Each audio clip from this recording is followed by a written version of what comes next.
Hello everyone, जय हिंद। इस video में हम सॉल्व करने वाले हैं क्वेश्चन नंबर 24 में लिखे प्रश्न को, यानी प्रश्नावली 3 के क्वेश्चन नंबर 24 को हम इस वीडियो में सॉल्व करेंगे। तो शुरू करते हैं इस वीडियो को। तो क्वेश्चन नंबर 24 में लिखा हुआ है कि नदी के किनारे 200√3 मीटर ऊंचाई के एक पहाड़ पर से एक व्यक्ति उसी दिशा में आते हुए एक जहाज का अवनमन कोण 30 डिग्री पाता है। 2 मिनट के बाद जहाज का अवनमन कोण 60 डिग्री हो जाता है, तो जहाज का वेग ज्ञात करें। यानी इस प्रश्न में हमें बताया जा रहा है कि एक नदी के किनारे एक पहाड़ है जिसकी ऊंचाई है 200√3 मीटर। इसे हम इस प्रकार से ड्रॉ कर लेंगे। यहाँ पर बताया जा रहा है कि एक नदी है, मान लेते हैं ये नदी है, इस प्रकार से एक नदी है, ठीक, इस प्रकार से नदी है और नदी के एक किनारे पर 200√3 मीटर की एक पहाड़ है, ठीक। इस तरीके से एक पहाड़ बना लेंगे। इस पहाड़ को हम कहेंगे ए और इसे बी, तो ए भी एक पहाड़ है, ठीक ना। इसकी ऊंचाई बताई जा रही है कितनी, इसकी ऊंचाई बताई जा रही है 200√3 मीटर, ठीक, 200√3 मीटर है। लिखेंगे ढंग से 200√3 मीटर, ठीक, 200√3 मीटर ऊंची एक पहाड़ है, ठीक। अब उस पहाड़ पर एक व्यक्ति है जो नदी में पहाड़ की ओर आते हुए एक जहाज को देखता है। अब मान लेते हैं कि इस नदी में यहाँ पर एक जहाज है जो पहाड़ की ओर आ रहा है, ठीक ना। और इस पर खड़ा व्यक्ति जब इसे देखता है तो उस समय इसकी आंख पर इस जहाज का अवनमन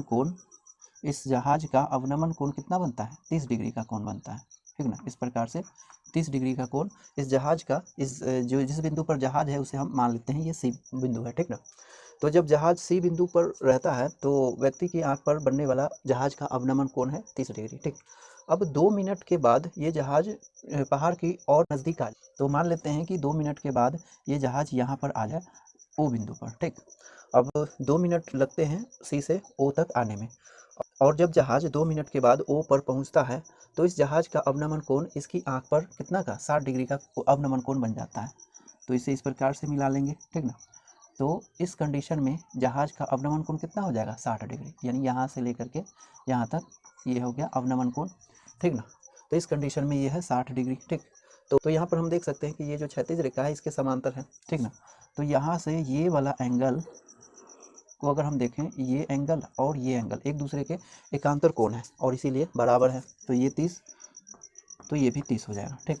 उसी प्रकार से ये क्षैतिज रेखा इसके समांतर है, तो ये एंगल और ये एंगल भी एक दूसरे के एकांतर हो जाएंगे, है ना। इसीलिए ये भी कितना हो जाएगा, 60 डिग्री का कोण हो जाएगा, ठीक ना। तो इसे बोल देंगे 60 डिग्री, ठीक। ये 90 डिग्री है, ठीक।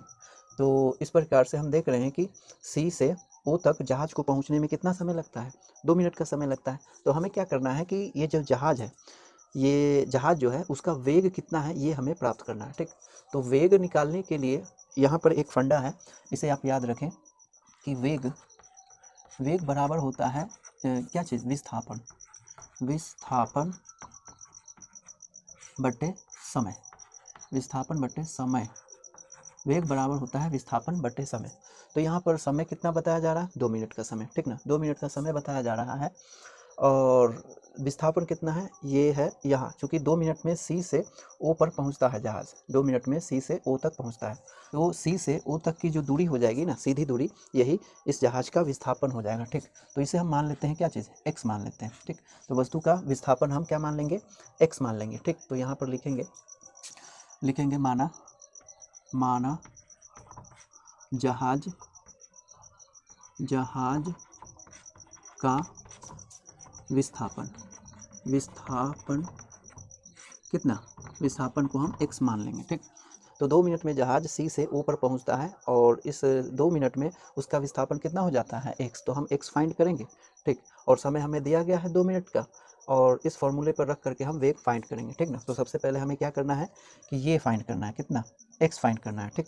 तो यहाँ पर हमें 2 त्रिभुज मिल रहा है, एक त्रिभुज हो गया ABO और दूसरा त्रिभुज हो गया ABC, ठीक। इस 2 त्रिभुज को फॉलो करेंगे हम, त्रिभुज AOC को फॉलो नहीं करेंगे क्योंकि ये समकोण नहीं है, ठीक ना। समकोण त्रिभुज को फॉलो करेंगे क्योंकि समकोण त्रिभुज के आधार पर ही हम त्रिकोणमितीय व्यंजक यानी अनुपात, चाहे जो भी कॉन्सेप्ट है उसको लागू कर सकते हैं, ठीक। तो हमारा यहाँ पर मेन मकसद होगा क्या चीज़, एक्स फाइंड करना, ठीक ना। तो एक्स कितना है उसे फाइंड करेंगे। तो सबसे पहले हम त्रिभुज ABO में चलेंगे, ठीक ना। लिखेंगे त्रिभुज ABO में, त्रिभुज AOB में ये एंगल जो है 60 डिग्री, इसके लिए ये सामने की जो भुजा है 200√3 मीटर ये लंब हो जाएगी, ठीक ना। और चूंकि ये जो x है आधार से रिलेटेड है, इसीलिए हम लंब और आधार को रिलेट करेंगे। तो यहाँ पर ये लंब हो जाएगा और ओ बी यहाँ पर आधार हो जाएगी, ठीक ना। तो लिखेंगे tan 60 डिग्री, tan 60 डिग्री बराबर में लंब है कितना ए बी और आधार है ओ बी, इस तरीके से। या tan 60 डिग्री का जो वैल्यू होता है वो होता है √3, तो √3 रख देंगे। और ए बी यहाँ पर कितना दिख रहा है, ये रहा ओ बी, यहाँ सॉरी ए बी, ए से बी तक की जो दूरी है 200√3, तो लिखेंगे 200√3 मीटर। यहाँ मीटर के लिए स्पेस नहीं, इसलिए ये मीटर में ध्यान रहे। तो बट्टे में कितना है, बट्टे में है ओ बी, ओ बी तो नहीं मालूम है ना, तो रहने देंगे ओ बी, ठीक। अब क्या करेंगे, ओ बी को इस √3 से रिप्लेस कर देंगे, ठीक। तो क्या हो जाएगा, या ओ बी बराबर में हो जाएगा कितना 200√3 मीटर और बट्टे में √3 मीटर। हम क्या कर सकते हैं कि इसे ऐसे और इसे ऐसे एक दूसरे से रिप्लेस कर सकते हैं, यानी क्रॉस मल्टीप्लाई करके। तो ये √3 और ये √3 कैंसिल हो जाएंगे एक दूसरे से। तो ओ का यानी ओ बी का वैल्यू यहाँ पर कितना मिल जाएगा 200 मीटर, ठीक। तो ओ बी कितना प्राप्त हो जाता है 200 मीटर, है ना। अब क्या करना है कि त्रिभुज ए बी सी को फॉलो करना है, ठीक ना। ए बी सी को फॉलो करते हुए आगे बढ़ेंगे। तो थोड़ा सेपरेट कर लेते हैं यहाँ पर, और इसे भी। बोर्ड हालांकि छोटा है, आशा करता हूँ कि भविष्य में इससे बड़ा बोर्ड खरीदूँ, है ना। अभी आप इस पर ही एडजस्ट करें, ठीक।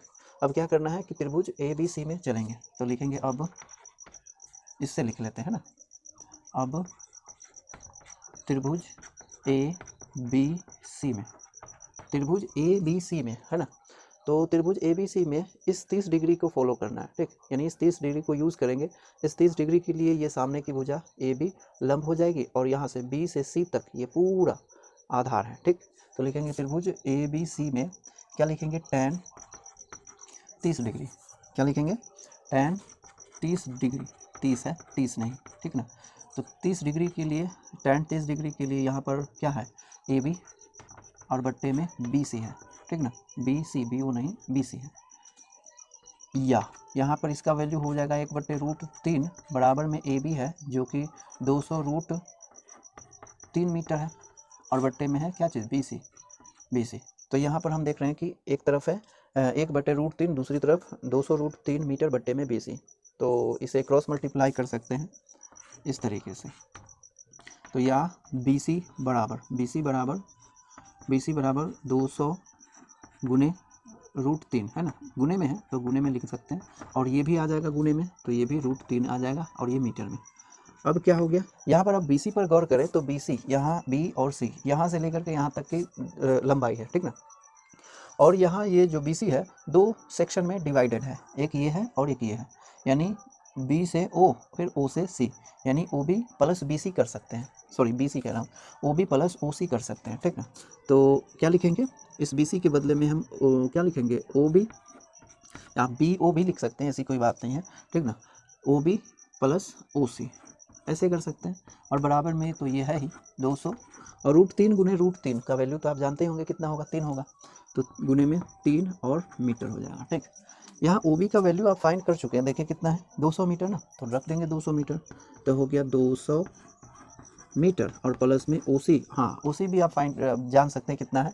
यहाँ पर OC को कितना x मान लिया गया है ना, तो लिख देंगे x बराबर में 200 गुने 3, ये तो 600 हो जाएगा, तो 600 मीटर रख देंगे। अब ये जो 200 है संख्या है और इधर भी संख्या है, तो संख्या की तरफ इसे ले जाएंगे तो इधर क्या रह जाएगा x रह जाएगा, और उधर 600 मीटर माइनस 200 मीटर। अब इसे सॉल्व करने पर आप जानते हैं कि क्या आने वाला है, 400 आने वाला है, ठीक ना। यानी x का वैल्यू कितना हो गया 4, यानी 400, सॉरी 4 नहीं है 400 है, तो x बराबर 400 मतलब विस्थापन 400 हो गया, यानी 400 मीटर, है ना। अतः विस्थापन कितना हो गया 400 मीटर, है ना। और तो यहाँ पर हम क्या करेंगे कि वेग निकालेंगे, ठीक। वेग के लिए इधर स्पेस नहीं है, यहाँ पर लिख लेंगे, ठीक ना। लिखेंगे अतः वेग बराबर विस्थापन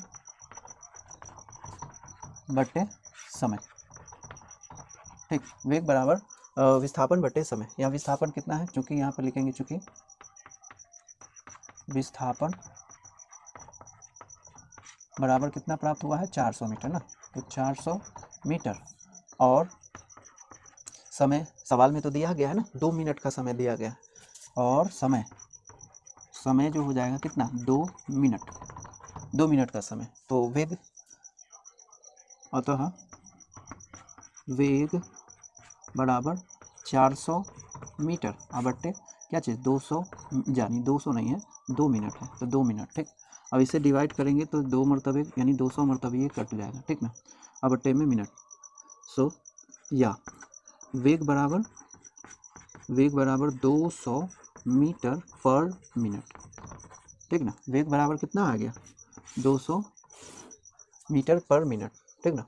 तो जहाज का वेग यानी सी से ओ तक आने में जो 2 मिनट का समय लगा है, तो उसकी चाल कितनी है, 200 मीटर पर मिनट, ठीक। तो जहाज का वेग कितना हो गया, 200 मीटर पर मिनट, ठीक ना। तो आप इतना नोट करें।